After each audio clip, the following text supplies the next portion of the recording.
Hello, everybody. Hello.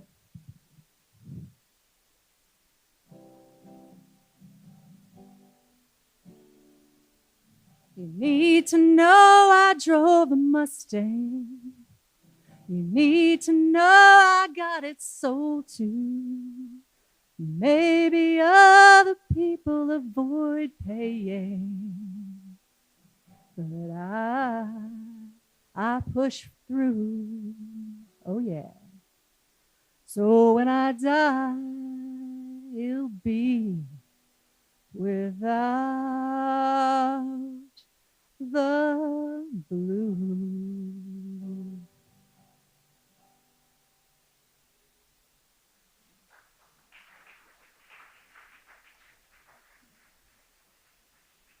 "23 years old. I saw the one I wanted, the one I was in love with, at Palmetto Ford in Charleston, South Carolina. I drove an old white boat that broke down inappropriately in Church's chicken parking lots. It also had a horrible turning radius, so I frequently hit parking garage bollards. And I figured a little white spray paint could fix the damage, but it only made the car even uglier.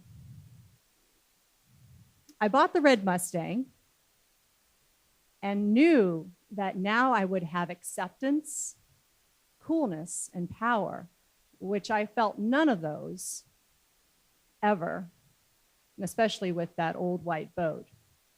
I felt as ugly as its white paint and as awkward as it was turning in parking garages. I bought the white Mustang, and it was one step up from a base model. So it had a tape deck, no rear spoiler, no rear defrost. So on humid Charleston mornings, I had to take my paper towels out with me, or towel papers, I like to say, and wipe the back windows. And it had crank windows. So I really wish my arms were long enough, but they never were. So I could shut the window when there was rain, or when other drivers would share advice about my impeccable driving. I lived with my parents. $8 an hour was the job I had. And I didn't put two and two together that perhaps this investment was not the wisest one. And even though it didn't break down in Church's parking lots, and it ran well, and it was new, the cops showed up. They profiled me, a red Mustang driver. So I saw the inside of the courtroom more times than my friends. And even today, while giving the speech or getting fired or getting sued, nothing will be that bad as having a court date. And that's what I say to myself over and over again to this day. And I realized when a friend told me that maybe I should sell the Mustang and move out from under my parents, I didn't know at the time that this car was costing me debt, anxiety, and I still had a fear of rejection. Now, this Mustang was supposed to make all that disappear, but it wasn't. And I was not reaching financial, professional, or spiritual peace.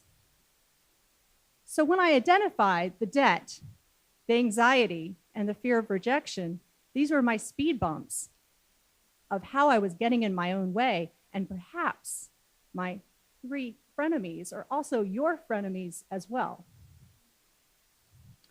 So the first one, debt. I had to really throw my hand down into the slime and figure out, why was I in debt in the first place? Well, I rationalized, even after I sold the Mustang 10 years ago, I was still in this debt problem because I wanted to build my business. And in order to build my business without any money, I had to keep buying more things, right? Don't we all want to do that? So newsletter subscriptions, more clothes, weekly luncheons, more and more. And I kept saying, I deserve this. I need this, until the debt got out of control. And when I stuck my hand down into the slime, I realized, oh, that's why I was doing that. And I got myself out of debt 3 months ago because I took a steady, thank you so much, thank you. And I hope that if any of you are in my situation, you can do this too. So this is my 3 things or 4 things that I suggest. Get a steady part-time job. Eliminate newsletter subscriptions. Look at your expenses. Measure everything. Stop buying new clothes. And absolutely do not go to any retail stores with your kids.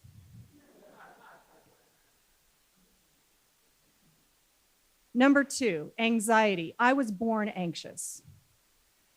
I can get anxious looking at emails. I can get anxious when I have multiple phone calls a day.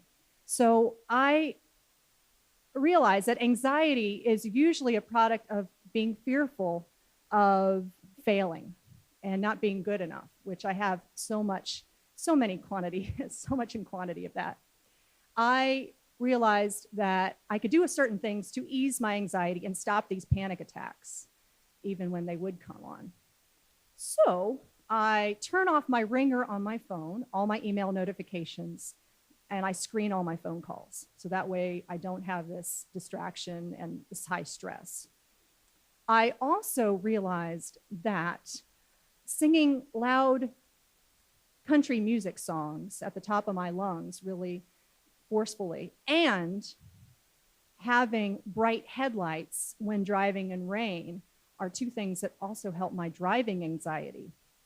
And my parking anxiety was solved when I have my son with me and I have him go outside to make sure I don't hit any cars. And he's always fearful that I'm going to leave him behind, but I have not done that yet.